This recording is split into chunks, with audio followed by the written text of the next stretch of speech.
Part 3. Shattered Reflections, the reveal of Sophia's true identity. James's reaction. And the aftermath of Natalie's humiliation. Part 4. Rebuilding the foundation.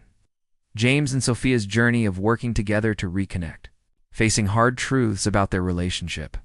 Part 5. A new blueprint, the transformation of their relationship and business. With both making lasting changes and finding a renewed partnership. Now, here's Part 1. Part 1. The Invisible Thread. Sophia Blackwood stared at the gleaming marble floors of the Grand Azure Hotel's lobby, wondering when exactly she had become a stranger in her own life. At 42, she possessed everything money could buy: a penthouse overlooking Central Park, a wardrobe of designer clothes, and a significant stake in Blackwood Hospitality, the luxury hotel chain she and her husband James had built from the ground up over 15 years. Yet as she watched the hotel staff scurry about, preparing for another day of catering to the elite, she felt hollow. The elegant woman in the mirror each morning, perfectly coiffed chestnut hair, tailored suits, and a practiced smile, had become as much a facade as the hotel's opulent decor. Mrs. Blackwood, hotel manager, Thomas, approached with a deferential nod. "Your husband called. He won't be joining you for the inspection today. Something about investors in Tokyo." Sophia maintained her composure, though the disappointment stung. "Of course. Thank you, Thomas." This was the third canceled appointment. This month, James, once her partner in every sense, had gradually retreated into the role of CEO, leaving their relationship to wither like neglected flowers in the lobby. Arrangements that were replaced before anyone could notice their decay. Later that evening, alone in their penthouse, Sophia scrolled through photos on her tablet, images from the early days. There they were, both in their 20s, renovating their first small boutique hotel. James with paint in his hair, Sophia calculating budgets at a folding table. They had been happy then, united by a shared vision and genuine connection. When did we lose this? She whispered to the empty room. The idea came to her gradually, solidifying over a sleepless night. If James wouldn't step away from his executive tower to remember what mattered, perhaps she needed to step down from her way down. The next morning, she made 2 calls.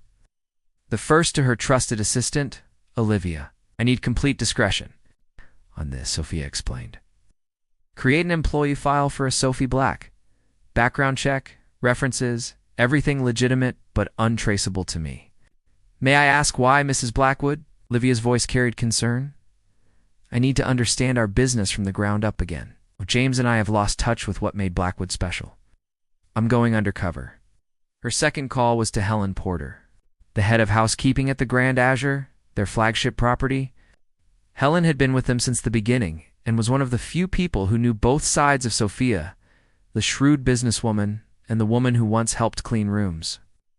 When they were short-staffed, "It's been done before," Helen said after. Sophia explained her plan. CEOs working incognito to understand their companies better. But maintenance and housekeeping? That's intense. It's exactly what I need, Sophia replied. Complete immersion. No special treatment. And Helen, James cannot know. 2 weeks later, Sophie Black reported for her first day as part of the maintenance team. Sophia had darkened her hair, added subtle touches to alter her appearance, and dressed in the standard uniform. Most staff had never met the elusive Mrs. Blackwood in person. Those who might recognize her were briefed by Helen to maintain the charade. The transformation was jarring. Executives who had once smiled nervously in her presence now barely glanced her way. Guests who would have fawned over Sophia Blackwood looked through Sophia Black as if she were invisible. That first day, her muscles screamed from unaccustomed labor. She scrubbed bathrooms, changed light fixtures, and mopped spills in the lobby. But with each task, something awakened within her, a reminder of the work ethic that had built their empire. In the employee break room, she listened to stories of understaffing, of struggles to make rent, of family celebrations and heartbreaks. These were the people who made the Blackwood experience possible, yet James hadn't mentioned them in strategy meetings for years. As she rode the service elevator down at the end of her shift, Sophia caught her reflection in its brushed metal doors. Beneath the uniform and the tired eyes was a woman she hadn't seen in years. someone with purpose beyond quarterly reports and charity galas. That night, she returned to the empty penthouse and found a text from James in London for the weekend merger talks. Don't wait up. Sophia smiled faintly. Wouldn't be looking for her anyway. This would give her time to continue her experiment to find not only the heart of their business, but perhaps her own heart as well. What she couldn't have anticipated was how quickly her carefully constructed plan would collide with a reality she wasn't prepared for, in the form of a woman named Natalie Hammond, would soon enter the Grand Azure as more than just another guest. A different perspective. 3 weeks into her undercover role, Sophia had settled into a rhythm. Her body had adjusted to the physical demands, her hands growing calloused from work that felt more genuine than any board meeting she'd attended in years. The staff had accepted Sophie as one of their own, a quiet, hard-working woman who listened more than she spoke. Today, she was assigned to the main lobby, placing light fixtures and touching up paint imperfections that most guests would never notice. From her ladder, she had a perfect view of the hotel's daily ballet, business people rushing to meetings, tourists gawking at the crystal chandeliers, and the wealthy regulars who treated the Grand Azure as their second home. "Sophie, we need help in the Sapphire Suite," called Marcus, the maintenance supervisor. "A leak in the bathroom. Bring your toolkit." The Sapphire Suite was one of the hotel's premium accommodations reserved for celebrities and executives. Sophia approached the door. She heard a familiar laugh that made her pause. Deep and resonant it was James. Her husband was supposed to be in Chicago for a conference. She hesitated, then knocked professionally. "Maintenance." A woman's voice called out, "Come in." Sophia entered, toolkit in hand, and froze. The suite's sitting room was scattered with champagne glasses and room service trays. Standing by the window was a striking woman with platinum blonde hair, wrapped in one of the hotel's plush robes. And there was James, her James, in a half-buttoned shirt, looking relaxed in a way he hadn't been with Sophia in years. "There's a leak in the bathroom," the woman said dismissively, barely looking at Sophia. "While you're at it, the shower. Pressure is terrible." James glanced up, his eyes sliding over Sophia without recognition.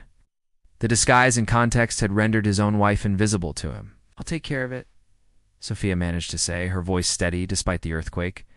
Inside her in the bathroom, she steadied herself against the marble counter, fighting nausea.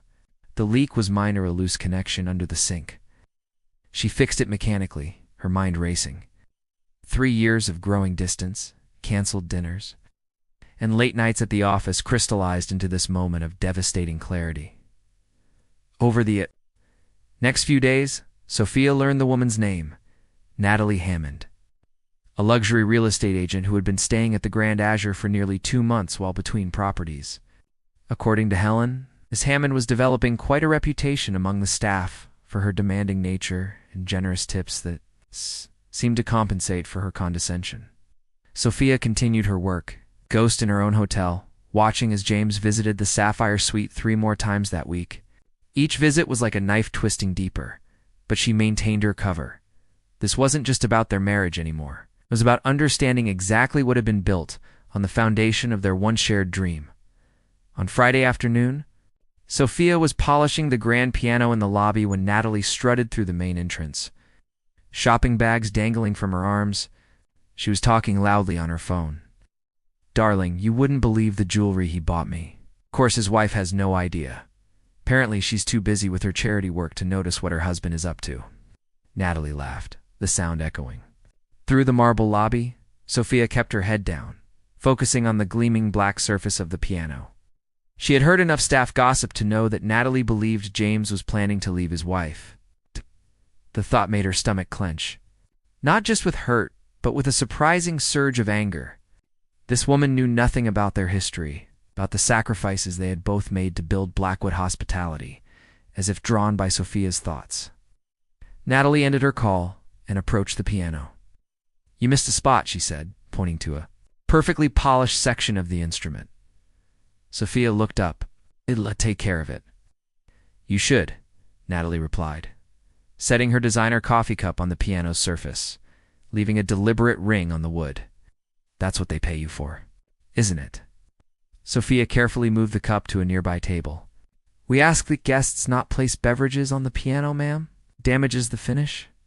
Something in Sophia's tone must have irked Natalie, because her eyes narrowed. Do you know who I am? A guest of the hotel, Sophia replied evenly.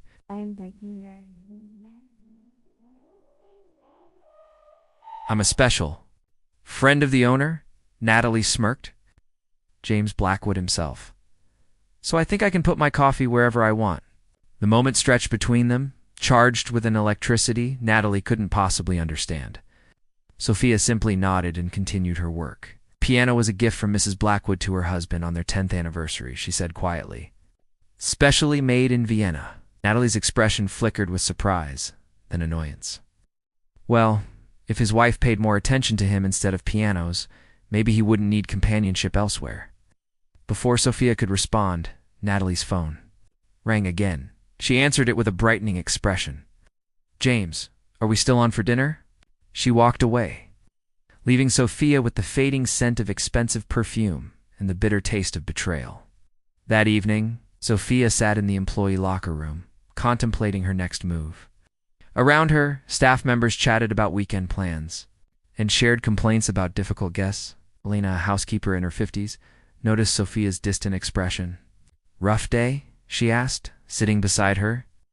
You could say that, Sophia replied. Elena nodded knowingly. I saw you with Ms. Hammond. That one? She clicked her tongue. She treats people like furniture. It's been here 20 years, seen her type. Come and go. Does it bother you? Sophia asked. Being invisible to people like her. Elena's laugh was warm and genuine. Invisible. No, Mia. We see everything. Who's kind, who's cruel, who respects the work we do. The guests who think we're invisible are the ones truly not seeing. Her words resonated deeply. Sophia had built a business empire, but had somehow lost sight of its heart. The people who breathed life into the grand spaces she and James had created. As she left through the service entrance that night, Sophia made a decision. The charade would end soon, but not before one final act. Tomorrow, the Grand Azure would host its annual management meeting with James presiding. All department heads would attend, including Helen. It was time for both James and Natalie to see what had been right in front of them all along. Shattered Reflections, the Grand Azure Celestial Ballroom had been transformed for the annual management meeting. Rows of chairs faced a stage where James Blackwood would address the hotel's leadership team, outlining the year's successes and future strategies. Behind the scenes, staff hurried to perfect every detail, water pitchers filled, presentation technology tested, name cards precisely placed. Sophia arrived early in her maintenance uniform, clipboard in hand, ostensibly checking the lighting. Systems. Helen caught her eye across the room and gave an almost imperceptible nod. Today everything would change. Sophie, we need help in the main lobby, Marcus called through her radio. Some VIP spilled a drink and is making a scene. When Sophia arrived at the lobby, she found Natalie Hammond standing beside a puddle of red wine, tapping her foot impatiently. Nearby, a young bellhop named Diego looked mortified. Finally, Natalie huffed. This incompetent boy bumped into me and ruined my dress. I need this cleaned up immediately. Diego shook his head slightly. Ma'am, I was standing still with the luggage cart when you... Are you calling me a liar? Natalie's voice rose, attracting attention from guests in the lobby. Sophia approached calmly. I'll take care of this, Diego. Shh. She turned to Natalie. I apologize for the inconvenience, Miss Hammond. Let me clean this up right away. Natalie's lips curled into a satisfied smile as she recognized Sophia from their piano encounter. Well, if it isn't the piano guardian, yes, clean it up. And while you're down there, she deliberately nudged her wine-splattered designer heel into the puddle. My shoes could use attention too. The lobby fell silent. Even guests who typically paid no mind to staff interactions seemed uncomfortable with the display of casual cruelty. Sophia felt eyes on her as she knelt with her mop, including Diego's apologetic gaze. It's all right, she whispered to him. Then, with perfect composure, she began cleaning the spill, working around Natalie's foot. Your shoes, ma'am? She asked. Looking up, Natalie extended her foot with a smirk. Make them shine. As Sophia took a cloth from her kit, Thomas, the hotel manager, approached with alarm. Miss Hammond, please allow me to offer you a complimentary glass of champagne while our staff handles this. No need, Thomas, came a deep voice from behind them. I believe Miss Hammond is enjoying the current arrangement. James Blackwood stood at the lobby entrance, impeccable in his tailored suit, his expression unreadable as he surveyed the scene. Natalie's face brightened. James, you're early. I was just dealing with a little accident. She gestured dismissively toward Sophia. Still kneeling with the cloth, James walked slowly toward them, his footsteps echoing on the marble floor. The tension in the lobby was palpable as he stopped beside Sophia. Stand up, he said quietly. Sophia rose, cloth still in hand, and finally truly looked at her husband. For 3 weeks, she had avoided direct eye contact, kept her head down, played her role. Now she stood straight, her gaze level with his. Recognition dawned in James's eyes, confusion, disbelief, then understanding crashing over him invisible. Waves, Sophia, he whispered, his composure cracking. Natalie looked between them, bewilderment turning to horror. Sophia, in ... Mrs. Blackwood, Thomas supplied, unable to hide a hint of satisfaction. Co-owner of Blackwood Hospitality. The color drained from Natalie's face. This is some kind of joke. I assure you it's not, Sophia replied, her voice steady. She removed the maintenance cap, letting her hair fall to her shoulders. Though I imagine it must feel like one from your perspective. Whispers rippled through the lobby as staff and guests alike realized they were witnessing something extraordinary. James reached for Sophia's hand, but she stepped back. Sophia, I can explain, he began. Not here, she cut him off. We have a management meeting to attend, don't we? After all, this is still our hotel. Natalie found her voice, anger replacing embarrassment. You've been spying on us? Playing some sick game? Who does that? Someone trying to understand what happened to her marriage? Sophia answered simply, and to the business we built together. She turned to Thomas.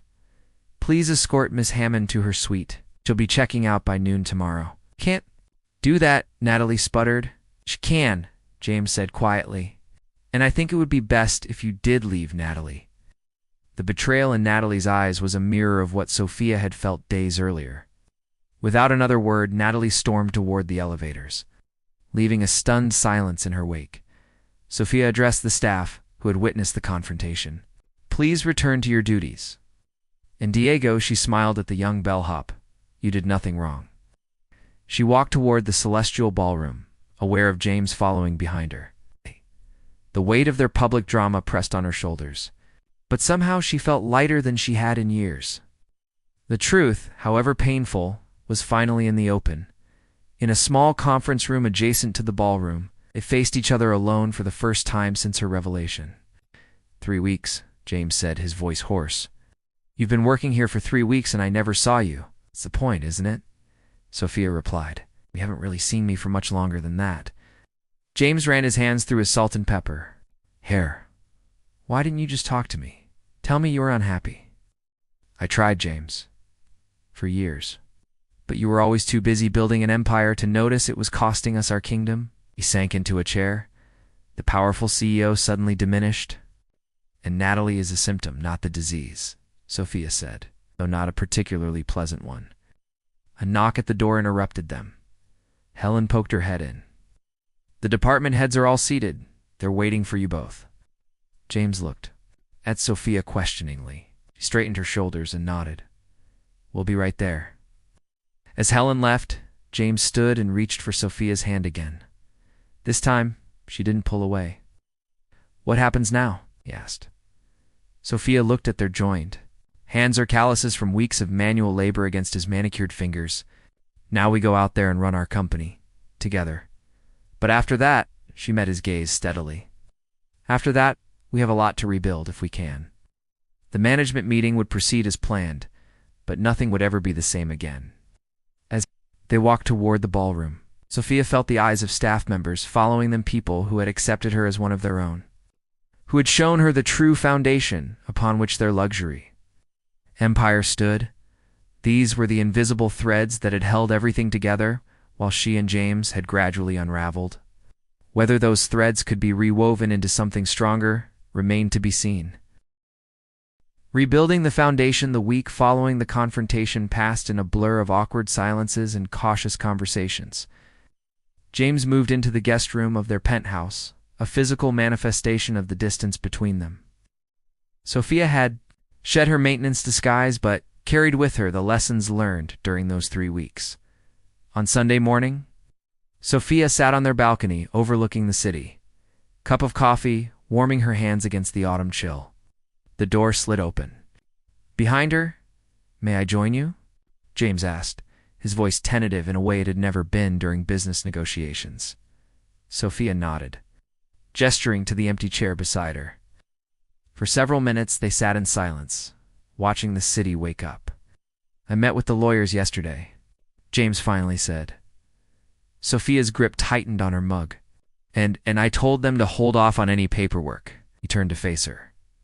"Unless that's what you want." The question hung between them, heavy with the weight of 15 years together and the specter of Natalie Hammond.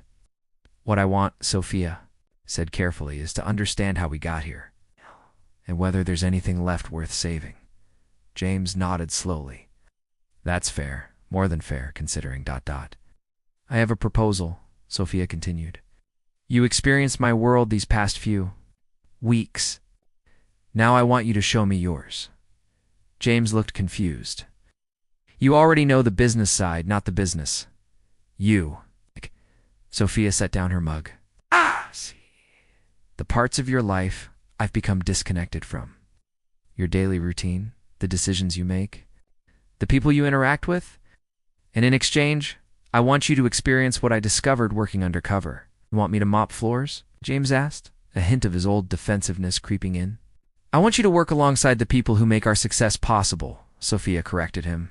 "Not as the boss checking in, but as a colleague. Just as I did." James was quiet for a long moment. "And you think this will fix us?" "I think it might. Help us decide if we're worth fixing." The next morning they arrived at the Grand Azure together, but separated at the entrance. Sophia headed to the executive offices while James reported to Marcus in the maintenance department, dressed in the same uniform Sophia had worn. For Sophia, sitting in James's office was illuminating. His assistant, Benjamin, handled a stream of calls and emails, many of which never reached James's attention. The decisions that kept James working late were indeed important negotiations that affected hundreds of employees. Partnerships that could secure or endanger their future, yet she also discovered the padding. In his schedule, the 3-hour lunches, with business associates that could have been handled in one, the meetings that ran long because no one wanted to contradict the CEO, the optional commitments he prioritized over their anniversary dinner, the life he had chosen day by day that had gradually excluded her. Meanwhile, James was receiving his own education. Marcus, unaware of the arrangement's personal nature, signed him to the hotel's basement to help Eduardo repair the ancient boiler system. "CEO coming down here in his fancy suit wouldn't last 10 minutes in this heat," Eduardo commented as they worked, sweat soaking their shirts. "No offense to your boss?" James smiled grimly. "None taken." By mid-afternoon, his hands were blistered, and his back ached. When a pipe burst, soaking them both in rusty water, Eduardo simply laughed and handed James a wrench. "Welcome to the real party, amigo." Over the following days, James rotated through department's housekeeping kitchen. Front desk while Sophia navigated the executive world he'd built. Each evening, they returned to the penthouse and shared their observations over dinner. "Elena in housekeeping has been working 2 jobs for 3 years to put her daughter through college," James said on the 3rd night. "She does 16-hour days and I'd never even heard her name before this week." Sophia nodded. "And Benjamin has been fielding calls from that Singapore investor you've been courting. The one you flew out to meet 3 times last year. Turns out he's been struggling with cancer treatments. Benjamin's been sending gifts to his family on your behalf. Did you know?" James shook his head, humbled. "No, I had no idea." By the end of the week, both were exhausted, physically and emotionally. On Friday evening, they sat in their living room, the city lights twinkling below. "I've been thinking about what you said," James began, about understanding how we got here. He took a deep breath. I convinced myself that everything I did was for us, for our future, our security, our legacy. But somewhere along the way, I started doing it for myself. For the recognition, the power, the admiration, Sophia added softly. James winced. Yes, Natalie made me feel important in a way I hadn't in a long time. Not because you didn't value me, but because I'd forgotten how to value myself outside of business success. And I withdrew instead of fighting for us, Sophia admitted. I told myself I was giving you space to pursue your dreams, but really, I was protecting myself from rejection. We both chose paths of least resistance. James reached for her hand. Tentatively, Eduardo told me something yesterday. Said a pipe doesn't break because of one moment of pressure. It breaks because of years of small corrosions no one bothered to fix. Sophia smiled faintly. Wise man. He also said I was the worst apprentice he'd ever had, but he appreciated that I didn't complain. They shared a genuine laugh for the first time in months. So where does this leave us? Sophia asked, the question that had hovered between them. All week, James looked at their intertwined hands. I can't undo what happened with Natalie. I can only tell you it's over completely, and that I'm deeply sorry for the pain I've caused. He paused. But this week showed me something I'd forgotten, that what we built together isn't just about property and profits. It's about people, including us. I'm not ready to forgive everything, Sophia said honestly. But I'm willing to keep rebuilding, one day at a time. If you are. James nodded, his eyes revealing a vulnerability she hadn't seen in years. I am, and I have an idea. Where we might start. The next morning, they called an all-staff meeting at the Grand Azure. Employees from every department gathered in the celestial ballroom, murmuring curiously as both Blackwoods took the stage together. Thank you all for coming, Sophia began. Many of you worked alongside me recently, though you knew me as Sophie Black. Surprised whispers rippled through the crowd as those who hadn't heard the story absorbed this revelation. What my wife and I have learned these past weeks is that Blackwood, hospitality's greatest asset, isn't our properties or our profit margins, James continued. It's all of you, the people who turn our buildings into experiences for our guests. That end, Sophia added, we're announcing several immediate changes. They outlined their plans: improved wages, comprehensive benefits, educational opportunities, and a profit-sharing program. Sophia watched hope dawn on faces that had grown accustomed to being overlooked. This wasn't just about saving their marriage. It was about honoring the foundation upon which everything else was built. Later, as staff members approached with questions and cautious excitement, Alina pulled Sophia aside. So, the big boss and the undercover boss, she said, with a knowing smile? You two fixing more than just the hotel? Sophia glanced at James, deep in conversation with Eduardo and Marcus. We're trying, she answered honestly. One day at a time. Alina patted her hand. Good. Some things are worth the repair work. As they left the hotel that evening, James took Sophia's hand. Dinner at that little Italian place we found when we were renovating our first hotel, the one with the checkered tablecloths. Sophia smiled, feeling something fragile but precious taking root again. I'd like that. The foundation was still damaged, but for the first time in years, they were. Both committed to the restoration work ahead. A new blueprint. 6 months after Sophia's undercover revelation, the Grand Azure Hotel hummed with a different energy. The gleaming surfaces remained impeccable, the service still meticulous, but something fundamental had shifted. Employees moved with purpose rather than just precision, greeting guests with genuine warmth instead of rehearsed pleasantries. In the hotel's newly renovated West Wing, Sophia stood in what had once been an underutilized conference room, now transformed into the Employee Development Center. Computer stations lined one wall. A comfortable lounge area occupied another. And at the center, a large table hosted a meeting between front desk staff and a local university. Representative discussing the hotel's new educational partnership program, Mrs. Blackwood. A young woman approached, her housekeeping uniform crisp, but her demeanor confident. The quarterly staff council meeting is about to start. Everyone's assembled in the indigo room. Thank you, Lucia. And how are your classes going? Sophia asked, falling into step beside her. Lucia beamed really well. Professor Williams says my business proposal might be the strongest in the class. Sophia smiled, remembering how Lucia had nervously applied for the first scholarship in their employee education initiative. Now she was flourishing, taking hospitality management courses while continuing her work at the hotel. The indigo room buzzed with conversation as representatives from every department gathered around a large oval table. No head, no hierarchy. By design, James was already there, deep in discussion with Eduardo, who had recently been promoted to facilities director.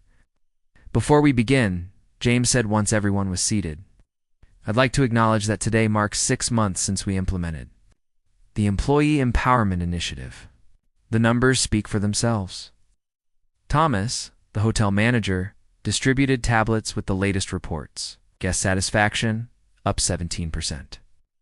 Employee retention improved by 23%. And despite the increased investments in staff benefits and facilities, our profit margins have actually increased by 8%. That's because happy staff make happy guests, and happy guests spend more money.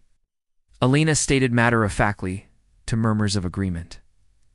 The meeting proceeded, with department representatives raising concerns and offering solutions. Sophia watched. James closely, his attention focused, his posture open, still possessed the sharp business acumen that had built their empire. But now it was tempered with genuine interest in the people behind the operation. Later that afternoon, Sophia found herself in their original hotel, the modest Blackwood, and where everything had begun 16 years ago. The property had been slated for conversion into luxury condominiums, a decision made during James's expansion-focused phase, but they had recently halted those plans. Standing in the cozy lobby with its worn but charming furnishings, ran her hand along the reception desk that James had built himself during their first year of marriage. Footsteps echoed on the hardwood floors behind her. Having second thoughts? James asked, joining her at the desk. Oh. Sophia replied, just remembering. We were so young, so full of dreams, and terrified, James added with a smile. Remember? When that pipe burst the night before our grand opening, we stayed up until dawn, mopping and praying. Sophia laughed. Eduardo would have fixed it in 20 minutes. Eduardo would have never let it happen in the first place, James corrected, his respect for the maintenance expert evident. They walked through the small hotel together, visiting each room, recalling the stories that had unfolded within these. Walls before Blackwood had become synonymous with luxury. I think we're making the right choice, Sophia said as they stood in the garden courtyard. This place deserves to live on.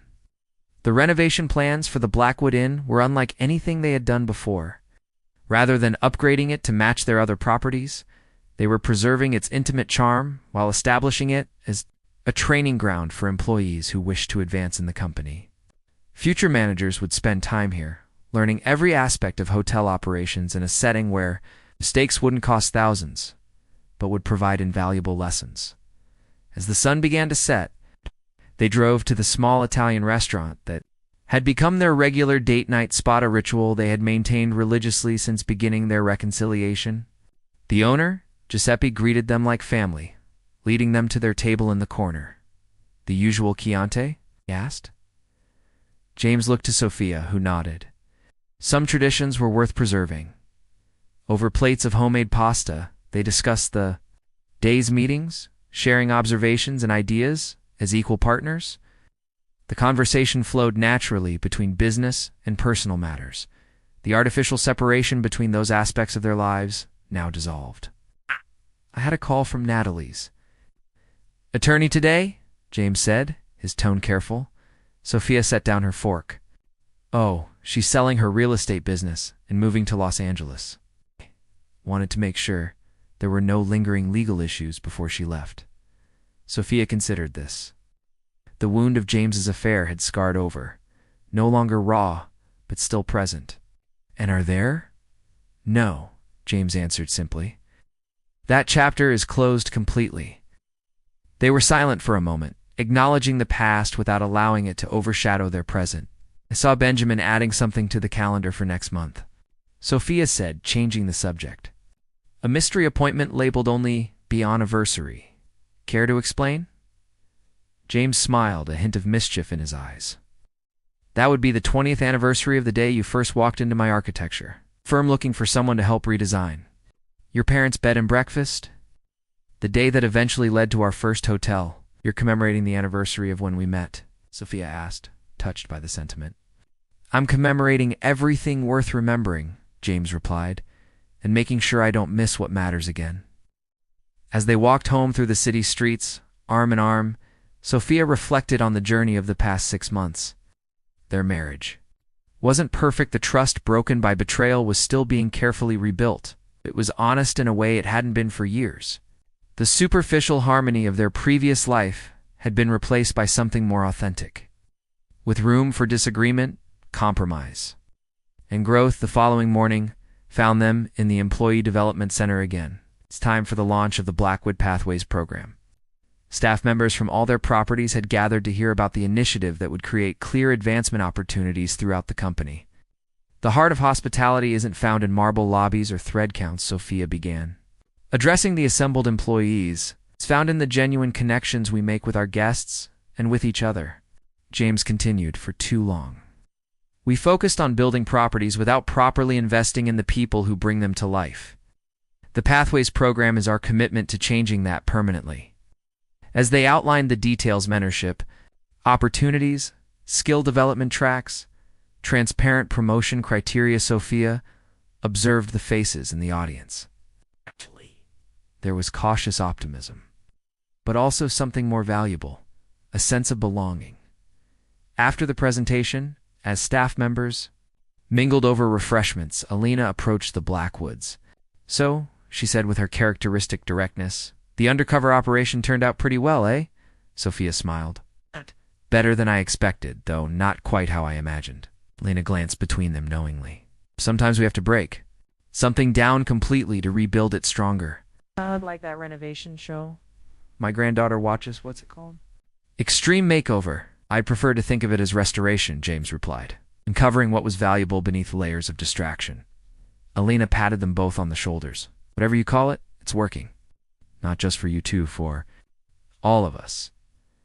As Alina moved away to join her colleagues, James turned to Sophia. She's right, you know. What started as your undercover mission to save our marriage has transformed the entire company. It wasn't just my mission in the end, Sophia said softly. It took both of us choosing a different path forward.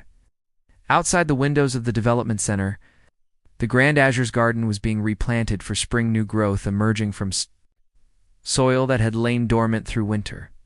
Sophia thought it an apt metaphor for the journey they had undertaken. That evening, in their penthouse home, Sophia added the final touches to a blueprint spread across their dining table plans for a community center adjacent to their hotel in a struggling neighborhood. What do you think? She asked as James studied the design. I think it's perfect, he replied, his architect's eye appreciating the thoughtful details. A Blackwood property that isn't about profit at all, but about purpose. Sophia finished his thought as they stood side by side, reviewing the plans. For their newest venture, Sophia felt the steady presence of the man she had fallen in love with years ago. The powerful CEO who had lost his way. But the partner who shared her vision for creating spaces where people felt valued. Their journey, from disconnection to reconciliation, had been neither simple nor guaranteed. There had been difficult conversations, painful truths, and moments when the path forward seemed impossible to find. Yet they had persisted day by day, rebuilding not just their relationship, but their understanding of what truly mattered in the empire they had created. The Blackwood name now stood for something more than luxury. It represented a philosophy that recognized the dignity in every person who walked through their doors, whether as guest or employee. And in honoring that truth, Sophia and James had found their way back to each other, creating a new blueprint for their future, together one built on authenticity, mutual respect, and the understanding that the most valuable things in life cannot be measured in profit margins or balance sheets. As night fell over the city, they stood on their balcony, hands intertwined, the lights of their flagship hotel glowing in the distance, a beacon not just of luxury, but of the human connections. That gave it meaning. "Thank you," James said quietly, "for not giving up on us when you had every reason to." Sophia squeezed his hand. Some foundations are worth fighting for. Together, they watched the city lights, secure in the knowledge that what they had rebuilt was stronger, truer, and more beautiful than what had been lost.